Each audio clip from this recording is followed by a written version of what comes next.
The Edmonton Oilers made a coaching change. Dave Tippett on the way out. Jay Woodcroft taking his place. I'm really curious about the decision being done now and not in the midst of that long losing streak that they were in. What were your impressions of the firing for Dave Tippett and Jay Woodcroft coming in for the Oilers? Well, it's pretty telling that Ken Holland went 25 years almost as an NHL GM before doing this, before firing a coach in season. Obviously those teams he was a GM of in Detroit, most of them weren't having seasons. Maybe a coach might get fired, but if you look back, there were times he could have done it, but he was always one who believed in stability, kind of in times of crisis. Didn't want to do there's sort of this ethos, right? Like you can't fire all the players, so you fire the coach. And we've had 7 NHL head coaches fired already this season, which to me seems like quite a number. I mean, the turnover has been significant around the league this year. And so I think looking at the GM's history instructs us on just how desperate the situation is in Edmonton, because he didn't want to do this. He said at his press conference 3 months ago, I was hoping we'd be talking about a Dave Tippett extension because Dave Tippett was in the last year of his deal.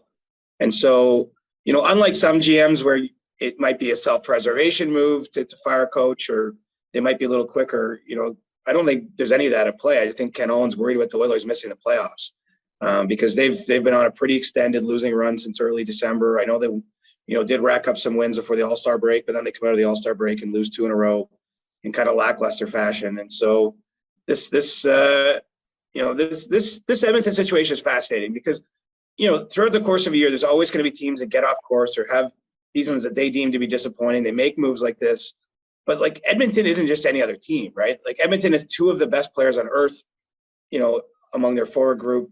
They had 3 number 1 picks in a row before that. I mean, this is a franchise for a long time has been trying to get it right. They've had more successful regular seasons in the past, but still haven't had much to show for it. And it just feels like it's perilously close to, kind of going off the rails. I mean, there's just a lot of money now committed to a lot of players on that team. We talk about the cap. Edmonton doesn't have a lot of room to maneuver, even at this deadline, but even beyond it. They signed Darnell Nurse and Zach Hyman to big deals. Obviously, Draisaitl and McDavid are already on long-term contracts. They're going to have some younger defensemen in particular, and Philip Broberg's already been brought up, so he's going to get a look probably here in the near future. But they got some defensemen coming in their pipeline. But it's not clear to me if this group isn't good enough as constructed, like how much tinkering more can be done to it. And so this is a kind of fascinating time. Jay Woodcroft's a very respected coach. He's sort of followed the path you'd expect someone to become an NHL coach, just being an assistant so long and having a lot of success now, most recently down in the AHL, was 10 years an NHL assistant before that. So, I think he's being thrown into a bit of a tough situation, although you might as well look at the glass half full. I mean, sometimes when you're getting hired for your first coaching gig, there's no players. He's got some pretty shiny toys in this lineup, but, it hasn't worked so far this year. Did you hear that quote from Ken Holland about how it's been up and down? The season has been up and down like a toilet seat. Is he right when he says that? Well, he is, because they were 16-5 out of the gate. I mean, they had an outrageously hot power play to start the year. McDavid and Draisaitl were both over 2 points per game for like 20 odd games there. They couldn't keep that up. I don't think anyone should realistically think they're going to keep that up. It's not complete video game numbers from like the Gretzky era that today's players can have. And so, they're both still having very productive seasons. But it's been a lot of down lately. I mean, I guess it hasn't been up and down. It was up, then it's been down. I don't know. It hasn't really. It's not like a stock that's going ding, ding, ding, ding, ding, ding, ding. Yeah. It was really, pronounced up, and then it's been pretty pronounced down through December and January, and now into early February. But all is not lost. Like they still have 38 games. The math is becoming a little less on their side, but there's a playoff spot for them there if they get playing well. It's just they've played so poorly for so long. You just wonder, can they pull themselves out of this? Can they get goaltending? I know we hit on this so much, but I mean, when you're 28th in the league in save percentage, you're just probably not going to make the playoffs. Like they're just going to need better than 900, team goaltending to make the playoffs. I'm not sure there's a trade coming there, to be honest. So, that's a question mark to me. It probably sunk Dave Tippett to a degree, and it's a challenge now for Jay Woodcroft.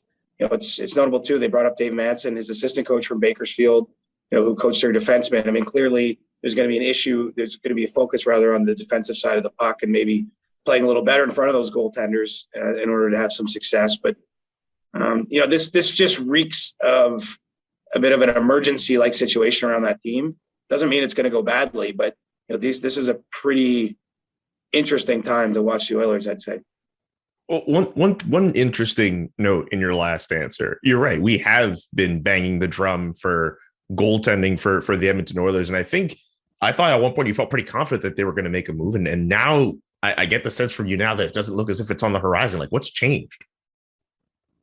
I think the way they view their situation, like they're only going to have so much money to put into play in terms of acquiring players at the deadline. And it sounds like they're maybe more interested in getting a defenseman than a goaltender right now. It's not that they don't have interest in a goaltender. I think maybe the fact that they don't feel that there's an obvious upgrade out there that they can easily get that could sort of stop the bleeding maybe plays into that somewhat. I mean, certainly this summer, that will be a big focus at Edmonton. No matter what happens at the deadline, I think that, they're going to be a team in free agency looking to fill at least one spot, if not both, through free agency with the goaltender. But, it sounds to me like they're maybe more inclined to go out and try to get a D to stabilize things than a goalie. But who knows? I mean, we're still weeks away from the deadline, and I think that there's still time for that to switch. But basically, they didn't find anything that they were looking for that was available at this point. I think they're maybe putting some efforts elsewhere, but it doesn't mean they can't circle back and change course again. That is very true. And of course, when it comes time for us to talk about more trades, we'll bring back the trading pile. Remember that trading pile segment we had like last week out of all those players? We'll find a way to bring that back. Last thing about the Oilers, just so they get a new coach. They're how many points out of the playoffs? I wonder what Connor McDavid and Leon Draisaitl must be feeling just about their season. The fact that at one point in the year, we're looking at them as like a 2-horse race for the MVP trophy. And now they're within, I guess, a couple months of them just falling short of the playoffs. Like, I'm just curious. I would love to know how they feel about everything that's gone on this year for them. Well, it's complete frustration. I mean, you can see it, I think, particularly in Draisaitl, if you watch the games, and I think frustration, it's not necessarily a productive emotion, but I think it's completely understandable here. I don't think there's anything to suggest those guys don't want to win. In fact, I was in an interview in Vegas, Connor McDavid was speaking on media day and someone was asking him about the close scoring rate. And he sounded like exasperated. He was like, guys, yes. I'm telling you, I do not care if I win the scoring race. All I want to do is win at Edmonton. Like, he's won I think he's won 3 scoring titles. He could win it every year for the next 5 years if it was a priority or if it was his focus. He wants to win the big, shiny silver thing, man. And all players get there, right? I mean, I think players earlier in the career, it's not that you don't want to win a cup early in your career, but you're still proving yourself in the league. And you want to, whether it's like Austin Matthews finally won the Rocket Richard last year after being a great goal scorer. But I think eventually, if you asked Austin, like the fact that Leafs keep losing in the first round probably pisses him off more. Like he doesn't care about the individual stuff. I mean, I just think that's the way it goes. And so those guys have to be frustrated. They're mid-career now. I mean, they haven't got to 10 years. They might play 10 years beyond this point, but they're in the prime of it. And it's slipping through their fingers in terms of another season where the team looks like it's in a position to do anything of note.